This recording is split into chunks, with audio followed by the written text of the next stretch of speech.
Welcome to our introductory course on how to output JSON formatted data from a MySQL database and interact with it using JavaScript, AJAX, and receive data via PHP. So first I wanted to run through how we've got our server set up and how we're able to access localhost. So over here on the screen currently I've got localhost and it's attached to an HTML page. So it's just a simple HTML5 HTML page. So we've got a div here for output. We've connected our CSS, so we've got it under a file called style CSS. So it's all in the same directory. We've got a JavaScript file, script.js, and then we've got a div container, and all we've got here is the output. So I'm going to use this output section to communicate data back and forth from JavaScript and output it within my HTML code.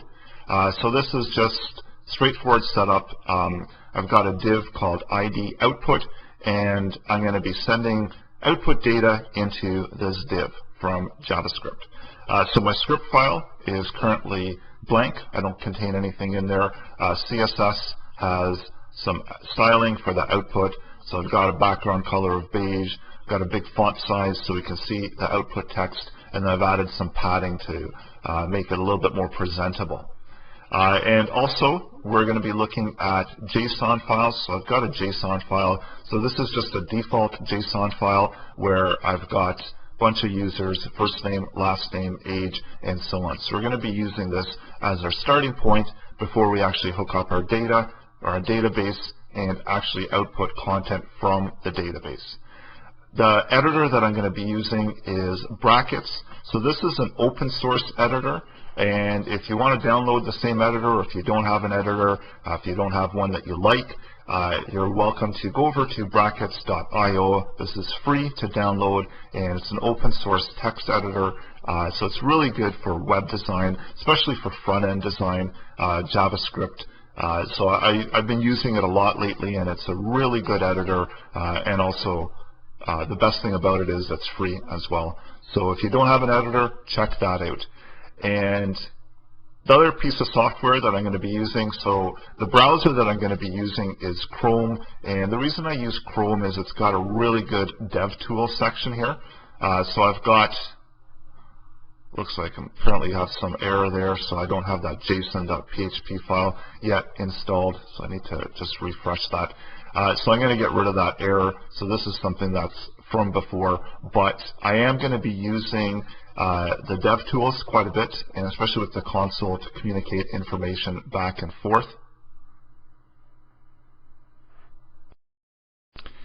And the way that I'm getting localhost to run on my computer, I use an application called XAMPP. So if you don't have localhost set up on your system, XAMPP is a quick and easy way to get localhost as well as a database, a MySQL database, right on your system. So XAMPP is fairly straightforward. You go over to their website, apachefriends.org, select the platform that you want to download on, so Windows, Linux, OS X, and I'm going to be working on a Windows machine. So mainly the stuff is going to be being shown within the browser, so the only difference would be the XAMPP and how we're connecting to where the file locations are, but it is fairly straightforward. So all you do is go over, download XAMPP, install it on your computer, and then you could just use the default directory for XAMPP. And to store your files into there, and then remember to also to connect that with Brackets or whatever your editor is, open it up as a folder and bring that folder, the same folder that you're going to have your local system running on, into your editor. And then within XAMPP, we're going to also be using phpMyAdmin. So this is a default application that's available within XAMPP, and all you have to do is go over to your XAMPP control panel. So when you start up XAMPP, you're going to see this control panel, and all you have to do here is just hit Start for Apache. So this gives us localhost, MySQL, this gives us the database, and then by default I have phpMyAdmin, and I can go to localhost /phpMyAdmin to access the dashboard in order to create databases and see what data we have within our database.